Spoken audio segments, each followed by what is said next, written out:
Hello बच्चों, let us read this question. This question says, for a gas Cp by Cv is equal to gamma, the molecular mass of the gas is m, its specific heat capacity at constant pressure is.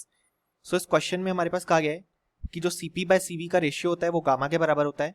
Molecular mass of gas given है, हमें specific heat capacity at constant pressure बतानी है और चार options given है.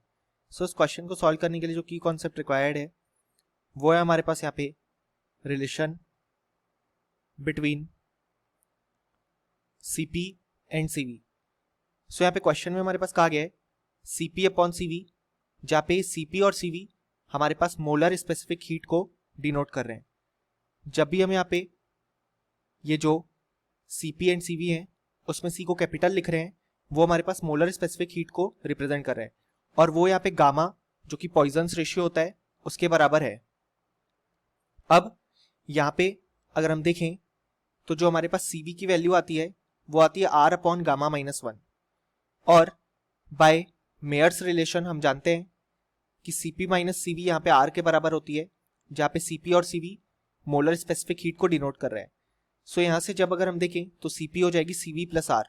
अब यहाँ पे जब हम Cv की वैल्यू पुट करेंगे तो हमारे पास Cp की वैल्यू आ जाएगी gamma R upon gamma -1. But ये हमारे पास molar specific heat at constant pressure आई है, लेकिन हमें यहाँ पे स्पेसिफिक हीट निकालनी है.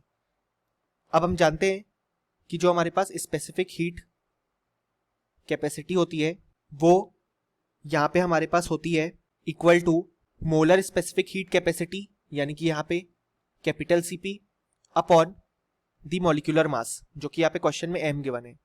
अब Cp यानी कि molar specific heat at constant pressure हमने निकाल ली है, वो है गामा R अपॉन गामा -1 और यहाँ पे जब हम उसे मॉलिक्यूलर मास से डिवाइड करेंगे तो हमें specific heat capacity at constant pressure मिल जाएगी, जिसकी वैल्यू आ रही है gamma R upon m multiplied by gamma -1. So इसके अकॉर्डिंग यहाँ पे ऑप्शन ए बिल्कुल करेक्ट हो जाएगा और option B, C and D incorrect हो जाएंगे. सो फाइनली हमें लिख सकते हैं कि इस क्वेश्चन के लिए जो करेक्ट आंसर आ गया वो यहाँ पे आ गया option A. Hope you understood it well. Best of luck.